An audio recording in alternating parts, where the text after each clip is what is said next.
प्रिय विद्यार्थियों, आप सभी का एक बार फिर से स्वागत है। आज हम आपको प्रकाश के विवर्तन पर आधारित अंकित प्रश्न समझाने का प्रयास करेंगे। तो आइए हम प्रारंभ करते हैं। प्रश्न नंबर 1, 0.2 मिलीमीटर चौड़ी एक झिर्री से 2 मीटर दूरी पर रखे पर्दे पर विवर्तन प्रतिरूप प्राप्त होता है। पर्दे पर केंद्रीय उच्चिष्ट के दोनों ओर 5 सेंटीमीटर पर प्रथम निम्निष्ट पाया जाता है। प्रकाश की तरंगदैर्ध्य ज्ञात कीजिए।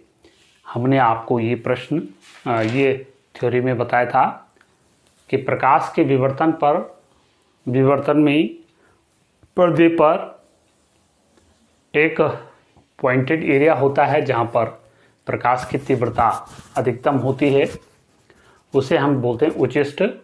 और उसके ऊपर की साइड या नीचे की साइड कहें या उसके बाहर का जो एरिया होता है वो प्रथम निम्निष्ट हो जाएगा, फिर उसके बाद आएगा, फिर उच्चिष्ट आएगा, फिर निम्निष्ट आएगा।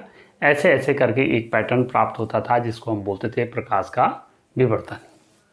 अब देखिए, इसमें झिर्री यानी जो जहाँ से प्रकाश आ रहा है, विवर्तन करने के लिए जहाँ से प्रकाश आ रहा है, तो उसका जो आकार है वो है 0.2 मिलीमीटर।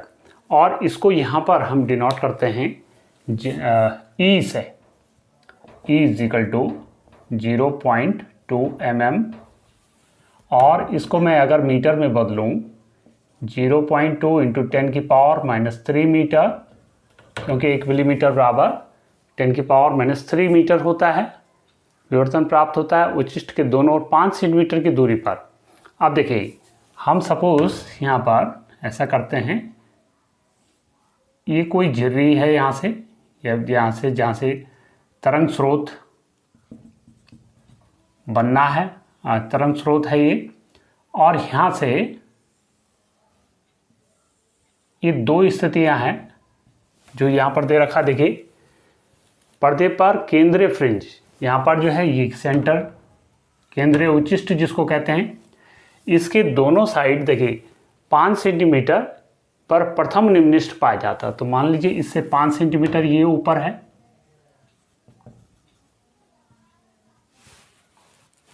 हाँ 5 मीटर ऊपर, 5 सेंटीमीटर ऊपर और 5 सेंटीमीटर नीचे। और यहाँ से यहाँ तक की जो दूरी है वो दे रखी है, पर्दे की दूरी 2 मीटर, ये पर्दे की दूरी है।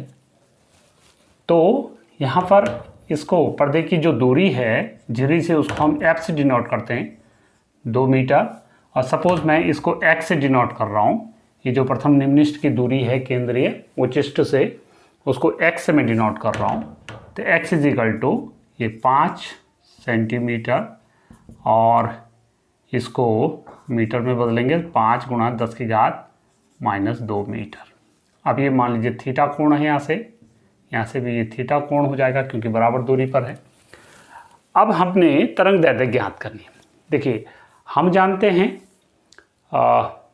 कि देखिए एक फॉर्मूला होता है E sin थीटा is equal to ±m lambda. यानी किसी विवर्तन पैटर्न में जो उच्चिष्ट और निम्निष्ट की स्थिति के लिए जो एक व्यंजक आता था, E sin थीटा is equal to ±m lambda, ये हो गया। और साइन थीटा को अगर मैं यहाँ पर इस फॉर्मूले से रखूँ तो देखिए sine theta is equal to E into यहाँ पर लंब बटे क्या आ जाएगा, आधार आ जाएगा। लेकिन आधार लगभग देखिए, क्योंकि ये बहुत ही नज़दीक हैं, यहाँ पर ऐसा कीजिए, इसको आप O मान लीजिए, ये P है मान लीजिए, सॉरी इसको ऐसा कीजिए, ये S है और ये O हो गया, ये P हो गया। तो यहाँ पर देखिए लंब बटे कर्ण हो जाएगा, OP अपॉन SP बराबर प्लस माइनस, और प्लस माइनस भी छोड़ दीजिए, प्लस माइनस का मतलब ऊपर की साइड का प्लस और नीचे की साइड का माइनस। तो इसलिए मैं प्रथम निम्निष्ठ के लिए 1 मान लेता हूँ इसको, और प्लस माइनस साइन छोड़ रहा हूँ 1 लैम्डा ऐसा करके। अब जो है इसके बाद इसको यहाँ से मिटा देंगे, फिर हम देखते हैं क्या होता है। लेकिन यहाँ पर देखिए ये जो SP है, ये जो SP है ये SO के बराबर है, लगभग बराबर है, क्योंकि देखिए ये जो ये प्रथम निम्निष्ठ की जो दूरी है प्रथम उच्चिष्ठ से वो काफ़ी कम होती है, काफ़ी क्लोज होता है। हालांकि यहाँ पर तो काफ़ी दिख रहा है, लेकिन ये जो P पॉइंट है वो के काफ़ी नज़दीक है, तो SP को हम SO के ही इक्विवेलेंट मान सकते हैं। तो इस प्रकार से E इंटू यहाँ पर OP upon SO is equal to lambda. अब मान रख लीजिए, E की वैल्यू रख दीजिए, E बराबर हमारे पास 0.2 इंटू 10 की पावर माइनस 3, और OP is equal to 5 into 10 की पावर माइनस 2 अपॉन, जिसको मैं X भी कह रहा हूँ, यहाँ पर X भी कह रखा है, और अपॉन SO को मैंने F कह रखा है, तो यानी 2 हो गया। तो देखिए ये क्या हो जाएगा यहाँ से, ये हो जाएगा 0.1 इंटू 10 की पावर माइनस 5 इंटू 5, यानी ये हमारा हो जाएगा यहाँ से 5 एकम 5, 0.5 इंटू 10 की पावर माइनस 6 मीटर, या इसको भी अगर मैं ऐसे कर दूं 5 गुणा के 10 की घात माइनस 7, ये 5 है यहाँ पर, इतना, ये क्या हो जाएगा माइनस 6 मीटर। ठीक है, इतना मीटर के आगे प्रकाश की तरंग दैर्ध्य आ गई। ठीक है, और मिलीमीटर, सॉरी ये जो है सेंटीमीटर नहीं है बल्कि ये मिलीमीटर है, ये मिलीमीटर है यहाँ पर। तो ऐसा है, ये जो है -3 हो जाएगा यहाँ से, और यहाँ से -3, ये 6 हो जाएगा, ये यहाँ पर 6, और ये क्या हो जाएगा 7। तो फिर इसको मैं क्या कर सकता हूँ, आगे इसको अगर एंगस्ट्राम में बदलना है 5000 एंगस्ट्राम हो जाएगा, क्योंकि 10 की power -10 metre is equal to 1 angstrom होता है, तो इसलिए हम इसको ऐसे बदल देंगे। दूसरी चीज़ इसमें हमने निकालनी थी कि प्रकाश की तरंग दैर्ध्य ही इसमें ज्ञात करनी है, तो ऐसा ही ये आ जाएगा। यहाँ पर आप क्लियर समझ लीजिए, देखिए कैसे हुआ यहाँ पर, एक बार फिर समझ लीजिए। देखिए यहाँ पर मैं इसको अगर 5000 इसको कर दूँ तो गुणा के 10 की घात -3 भी करना पड़ेगा, 10 की घात -7 मीटर पहले। ठीक है, या ऐसे भी आप इसको समझ सकते हैं, गुणा 10 की घात +3, तो 10 की घात +3 की गुणा भी कर दी, 10 की घात -3 की गुणा कर दी, तो बराबर हो जाएगा। तो ऐसे ये हो जाएगा 5, ये तो हो जाएगा 5000, ये वाला 5000, और ये हो जाएगा -10 मीटर, यानी 5000 एंगस्ट्राम। ऐसे इसको करना है। ठीक है, अब अगला जो प्रश्न है, देखिए उसको हमने कैसे करना है, इसको भी समझ लेते हैं। देखिए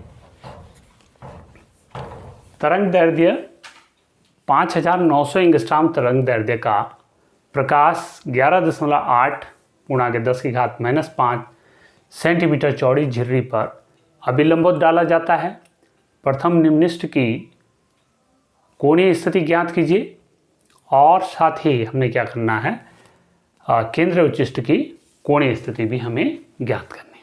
तो पहले देखिए हमें दे रखा है, ये दे रखा है lambda is equal to 5900 angstrom, या 5900 गुणा 10 की घात -10 मीटर। फिर झिर्री की चौड़ाई, यानी जिसको मैं ई से डिनोट करता हूँ, 11.8 गुणा 10 की घात -5 सेंटीमीटर, या 11.8 गुणा 10 की घात -5 गुणा 10 की घात -2 मीटर, या 11.8 गुणा 10 की घात -7 मीटर। ये ई हो गया। अब देखिए हम जानते हैं प्रथम निम्नलिखित की दूरी, प्रथम निम्नलिखित के लिए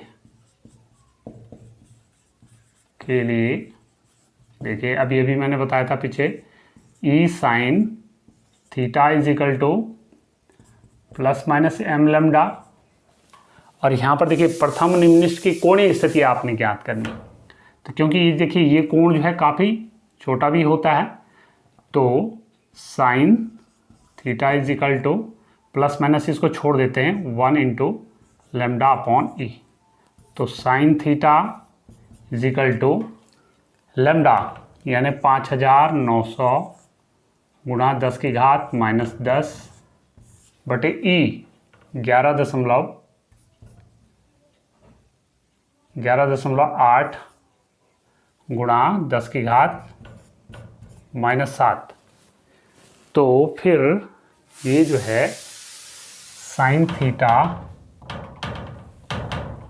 इज इक्वल टू 5900, देखिए इसको हम क्या कर सकते हैं, 59 गुणा 10 की घात माइनस ये जो है 8 हो जाएगा। देखिए यहाँ से क्योंकि 10 की घात +2 हो जाएगा ये, तो 10 की घात +2, 10 की घात -10, 10 की घात -8 हो जाएगा। और यहाँ से मैं जो है ये दशमलव हटा देता हूँ, तो 118 गुणा 10 की घात -7 पहले था, क्योंकि दशमलव को बाएं हाथ से दाएं हाथ की तरफ हम ले जा रहे हैं, तो 10 की घात -1 और हो जाएगा, यानी 10 की घात -8। तो देखिए ये कट जाएगा और 59 एकम 59 59 दो लिए, तो sine theta is equal to 1/2। और आपको ध्यान होगा ट्रिग्नोमेट्री में साइन थीटा में साइन की टेबल में किसका मान जो है 1/2 होता है, ये होता है साइन 30 का मान, तो यानी थीटा बराबर 30 डिग्री। ये आ गया। अब ऐसे ही देखिए इसमें एक और करना, केंद्रीय उच्चिष्ट की कोणीय चौड़ाई भी ज्ञात करनी। देखिए कोणीय चौड़ाई ज्ञात करनी हमने, देखिए केंद्रीय उच्चिष्ट की चौड़ाई, कोणीय चौड़ाई। अब आप समझ रहे होंगे जैसे ये झिर्री थी यहाँ पर और ये पर्दा था, ये प्रथम निम्नलिखित था ऊपर की तरफ, ये प्रथम निम्नलिखित नेगेटिव की साइड था, तो इसके बीच में जो बनेगा वो क्या बनेगा, उच्चिष्ट, केंद्रीय उच्चिष्ट बनेगा। तो इसकी कोणीय चौड़ाई यानी ये वाला थीटा और ये वाला थीटा, तो कहने का मतलब केंद्रीय उच्चिष्ट की जो चौड़ाई हो जाएगी वो क्या हो जाएगी 2 थीटा। तो इस प्रकार से 2 × 30 इज इक्वल टू 60 डिग्री। तो कोणीय चौड़ाई क्या हो जाएगी केंद्रीय उच्चिष्ट की 60 डिग्री हो जाएगी। तो ये थे आपके 2 प्रश्न और आप समझ गए होंगे इनको। तो चलिए मिलते हैं फिर अगले प्रश्न में, तब तक के लिए आप सभी का धन्यवाद।